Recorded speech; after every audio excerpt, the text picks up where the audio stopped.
Assalamualaikum warahmatullahi wabarakatuh.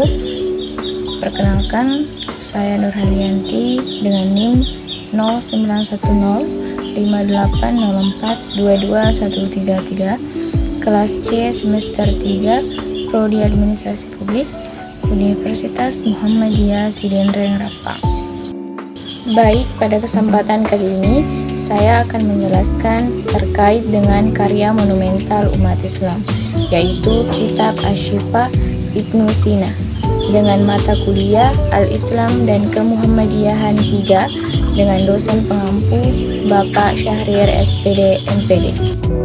Sebelum melangkah ke pembahasan, alangkah baiknya kita mengenal terlebih dahulu siapa itu Ibnu Sina.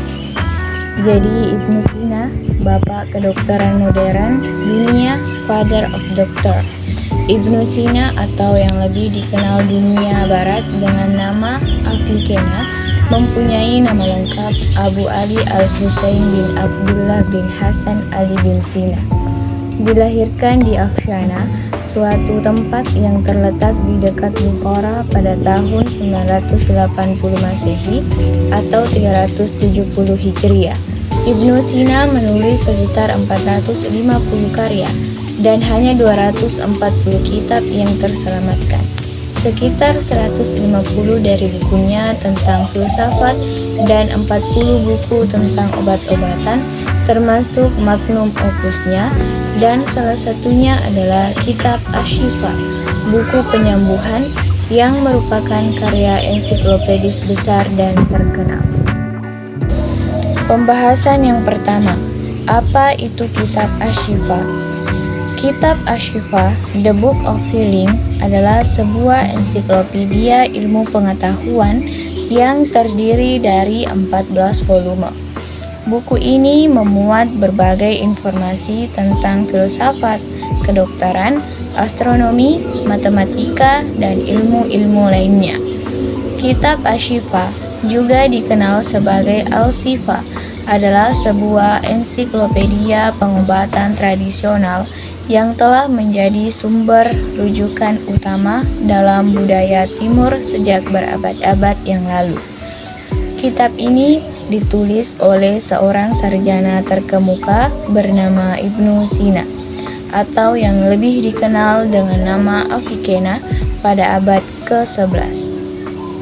Asy-Syifa, buku ini adalah buku kesehatan yang banyak mengandung filsafat dan merupakan karya terbaik dalam bidang filsafat yang terdiri dari 4 bagian, yaitu logika, fisika, matematika, dan metafisika atau ketuhanan. Buku tersebut mempunyai beberapa naskah yang tersebar di berbagai perpustakaan di barat dan timur. Pembahasan yang kedua, Kitab Asy-Syifa dalam bidang filsafat. Dalam bidang filsafat, Kitab Asy-Syifa terdiri dari 10 jilid, yaitu pada jilid pertama, pembahasan difokuskan tentang metafisika atau ilahiyat. Pada ilmu filsafat ini dibagi menjadi 2 bagian. Pertama, teoritis meliputi fisika, matematika, dan metafisika. Dan kedua, praktis meliputi etika dan politik. 2.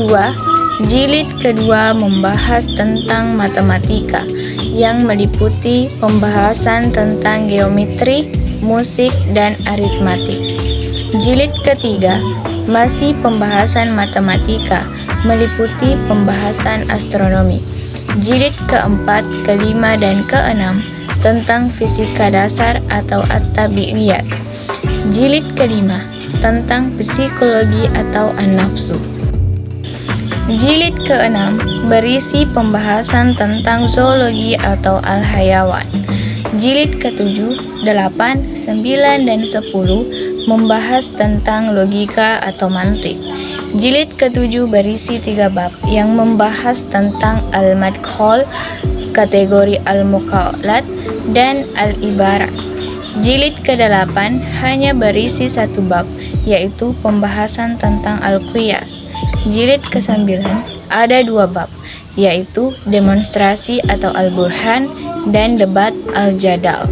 Jilid ke-10 berisi 3 bab, yaitu kerancuan berpikir atau al-safsato, retorika atau al-khitabah, dan asy-syi'r. Pembahasan yang ketiga, kitab Asy-Syifa dalam dunia kedokteran. Asy-Syifa, begitu judul kitab karya Ibnu Sina ini, sebuah kitab tentang cara-cara pengobatan sekaligus obatnya terdiri atas 18 jilid. Kitab ini di dunia ilmu kedokteran menjadi semacam ensiklopedia filosofi dunia kedokteran. Dalam bahasa Latin, kitab ini dikenal dengan nama Sanatio atau Sufficienta. Naskah selengkap buku Asy-Syifa, The Book of Resovery or The Book of Remedy, buku tentang penemuan atau buku tentang penyembuhan, sekarang ini tersimpan di Oxford University London. Pembahasan yang keempat, telaah penyakit dan pengobatan yang mendalam. Dalam tataran modern, kitab Asy-Syifa mungkin tampak kuno atau usang. Namun, kita tidak boleh melupakan sumbangsi besar yang ditawarkannya pada zaman itu.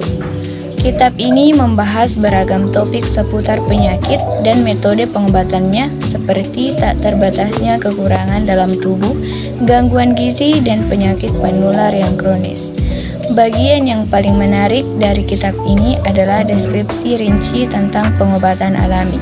Ibnu Sina mengungkapkan berbagai ramuan herbal dan tanaman yang dapat digunakan untuk mengobati berbagai penyakit. Pembahasan yang kelima, bagaimana kitab Asy-Syifa berdampak pada perkembangan ilmu kedokteran. Kitab Asy-Syifa memiliki dampak yang signifikan pada perkembangan ilmu kedokteran. Kontribusi Al-Zahrawi dalam bidang medis, terutama dalam bedah, telah mempengaruhi praktik medis selama berabad-abad. Teknik dan prosedur yang dijelaskan dalam kitab ini menjadi landasan bagi pengembangan bedah modern saat ini. Sekian pembahasan dari saya. Billahi fisabilil haq fastabiqul khairat. Wassalamualaikum warahmatullahi wabarakatuh.